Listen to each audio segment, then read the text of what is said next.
Assalamualaikum warahmatullahi wabarakatuh. Kami dari kelompok 6 yang beranggotakan saya, Muhammadul Anissa, dan teman saya, Fitriani Khofifah Parawansa, Hans Rizky Firmansyah, Dino Senja Ramadhani, dan Khaybah Al-Mubarak. Kami akan mereview buku yang berjudul Educational Leadership. Buku ini ditulis oleh Harry Tomlinson, di mana buku ini menjelaskan tentang kepemimpinan dalam dunia pendidikan. Buku ini diterbitkan pertama kali pada tahun 2004 di London. Buku ini mencakup banyak subbab tentang kepemimpinan di dunia pendidikan. Kami dari kelompok 6 telah memilih 5 subbab yang akan kami bahas. Di antaranya, yang pertama, emotional intelligence, yang kedua, strategi, yang ketiga, leadership development, yang keempat, performance management, dan yang terakhir, training, coaching, and mentoring. Yang pertama, emotional intelligence. Emotional intelligence. Emotional intelligence atau kecerdasan emosi adalah kemampuan memahami perasaan diri sendiri ataupun orang lain. Emosi juga mengandung arti perasaan yang khas, misalnya perasaan takut, perasaan sedih, perasaan kecewa, perasaan cinta, ataupun perasaan terkejut. Ciri-ciri emotional intelligence. Yang pertama yaitu kesadaran diri.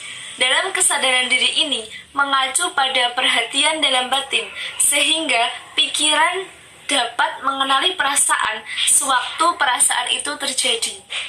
Yang kedua, yaitu mengenali emosi. Mengenali emosi adalah kemampuan menangani perasaan agar perasaan dapat terungkap dengan pas. Selain itu, mengelola emosi juga memiliki arti kemampuan menghibur diri sendiri. Yang ketiga, motivasi diri sendiri. Motivasi diri sendiri yaitu meyakinkan diri, menguatkan diri agar tidak selalu merasa jatuh. Yang keempat yaitu empati. Empati adalah kemampuan memahami, mengenali perasaan orang lain. Yang terakhir yaitu kecakapan sosial. Kecakapan sosial adalah keterampilan yang menunjang popularitas, kepemimpinan, dan keberhasilan antar pribadi.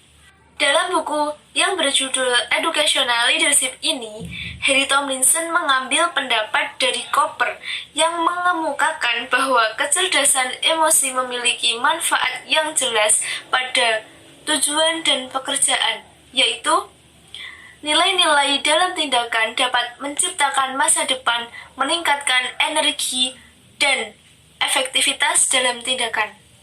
Cooper mendefinisikan kecerdasan emosional dalam kepemimpinan sebagai kemampuan untuk merasakan, memahami, dan secara efektif dapat menerapkan kekuatan tentang emosi sebagai sumber energi, sehingga dapat mengarah pada peningkatan kinerja. Yang kedua, strategi.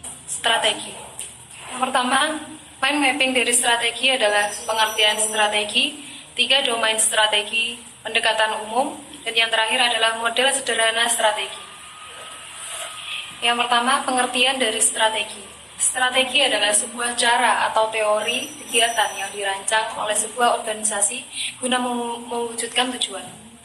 Lalu yang kedua adalah 3 domain dari strategi. Yang pertama ada thinking, yaitu berpikir.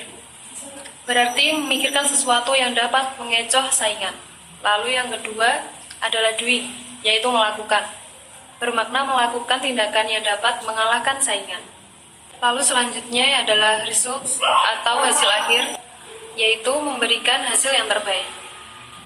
Selanjutnya adalah Vincent, seorang ilmuwan, mencatat bahwa pada tahun 1993 sudah ada 37 buku yang berjudul manajemen strategis.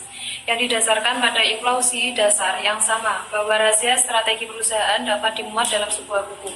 Ia menyatakan bahwa ada 4 pendekatan umum untuk strategi perusahaan. Whittington, ia menyatakan bahwa ada 4 pendekatan umum untuk strategi perusahaan. Yang pertama adalah klasik, yaitu bergantung pada metode perencanaan rasional.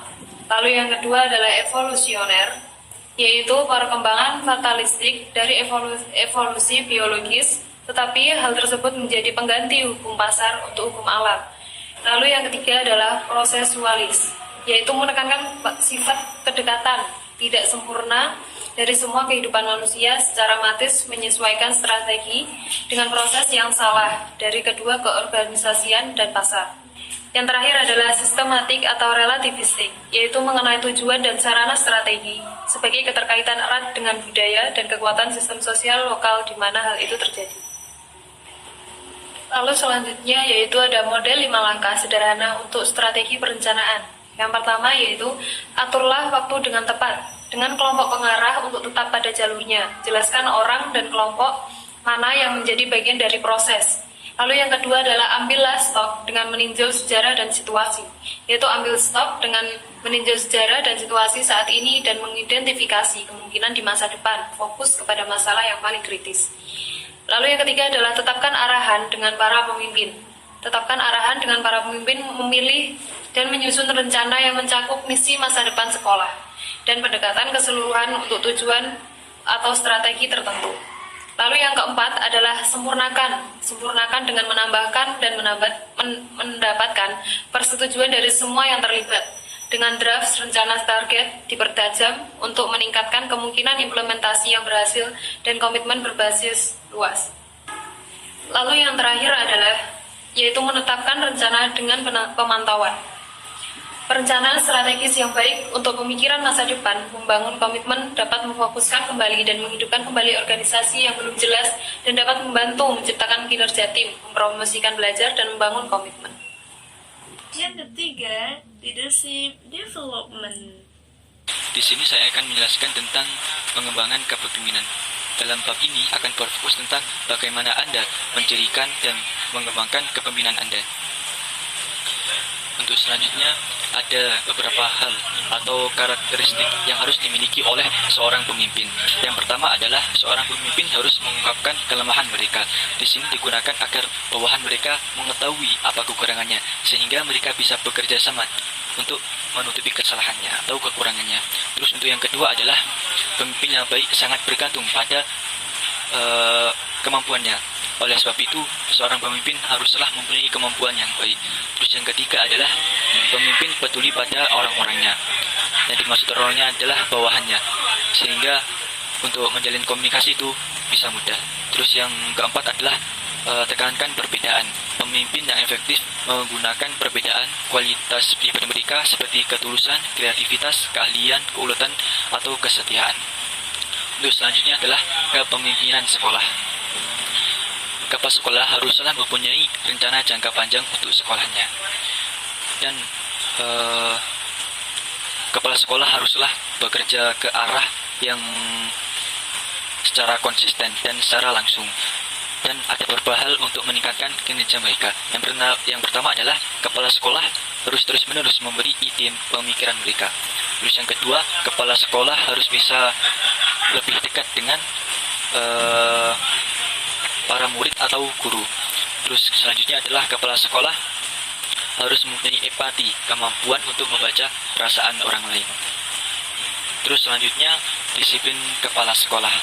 Disiplin dalam hal ini adalah mereka hadir sebagai orang yang efisien, teliti, dan teratur yang merencanakan secara detail dan mengikuti hal-hal sampai selesai, sehingga mereka dapat menyelesaikan tugasnya secara tepat waktu. Terus selanjutnya ada beberapa model kepemimpinan pendidikan. Yang pertama adalah teknik-teknik manajemen yang baik. Yang kedua, memanfaatkan sumber daya alam yang ada dan sumber daya manusia yang ada. Terus selanjutnya adalah pendidikan. Terus yang selanjutnya adalah simbolis, dan yang terakhir adalah budaya. Yang keempat, performance management. Saya akan menjelaskan tentang pengertian performance management. Performance management atau yang biasa dikenal dengan manajemen kinerja. Manajemen kinerja yang dimaksud dalam ulasan buku ini adalah tentang perencanaan kinerja, mengukur kinerja, dan menghargai kinerja. Faktor manajer kinerja. Terdapat beberapa faktor penting untuk dikatakan sebagai manajemen kinerja yang efektif serta penjelasannya dan tujuannya. Faktor pendukung lain untuk dapat manajemen yang lebih baik, pembahasan yang mudah dipahami dalam faktor manajemen kinerja. Pendekatan manajemen kinerja. Pendekatan ini melibatkan pendekatan yang strategis dan integrasi untuk memberikan kesuksesan berkelanjutan ke sekolah dengan meningkatkan kinerja secara staf, meningkatkan kinerja semua staf. Pembahasan tentang gaji, manajemen kinerja. Dalam pembahasan ini tentang gaji atau pembayaran belum ada pengertian secara spesifik tentang apa yang dimaksud dengan gaji.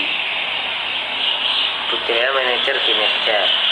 Budaya kinerja dalam suatu kepemimpinan, termasuk di dalamnya terdapat penerapannya agar tercipta manajemen yang efektif dan baik dan maksimal.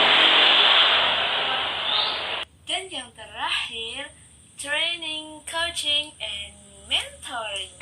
Kali ini kita akan membahas tentang 3 hal yang biasa ada di dalam manajemen. Yang pertama adalah training, coaching, dan mentoring. Training atau yang biasa kita kenal sebagai latihan adalah proses pendidikan jangka pendek yang menggunakan prosedur yang sistemik dan terorganisir. Hal-hal yang perlu diperhatikan dalam melakukan latihan adalah yang pertama, identifikasi masalah. Hal ini dibutuhkan agar minat peserta untuk mengikuti latihan besar. Kalau identifikasi masalah sudah, banyak yang mau ikut, maka hal yang perlu diperhatikan selanjutnya adalah metode latihannya. Percuma banyak orang yang ikut tapi metode pelatihannya nggak asik, sehingga orang-orang yang mengikuti latihan tersebut tidak fokus. Maka metode pelatihan ini diperlukan agar fokus pelatihan berjalan. Yang nomor 3 adalah follow up pasca pelatihan. Ini juga harus ada pengawalan, memastikan pelatihan berjalan sesuai dengan harapan. Yang selanjutnya adalah coaching atau pelatih. Coaching atau pelatihan adalah hubungan kemitraan melalui proses kreatif untuk membangkitkan pikiran serta menginspirasi klien atau sejenisnya mendapatkan hasil yang memuaskan dalam kehidupan personal maupun profesional. Karakteristik pelatihan yang pertama adalah hanya dilakukan oleh orang-orang khusus sesuai dengan bidangnya, hanya dilakukan oleh satu orang ke orang lain atau kepada tim agar berjalan efektif. Fokus kepada kebutuhan khusus individu tim atau peningkatan kinerja, meningkatkan pengetahuan dan keterampilan. Yang terakhir adalah memiliki keahlian. Yang terakhir adalah mentoring. Mentoring adalah sebuah proses pembelajaran dalam bentuk hubungan saling mendukung dan pengawasan di antara 2 orang atau lebih, di mana seorang dianggap memiliki keahlian dan kemampuan yang lebih untuk mengembangkan potensi orang lain. Sekian dari kelompok kami. Apabila terdapat kesalahan, kami mohon maaf dan semoga videonya dapat bermanfaat. Terima kasih. Wassalamualaikum warahmatullahi wabarakatuh.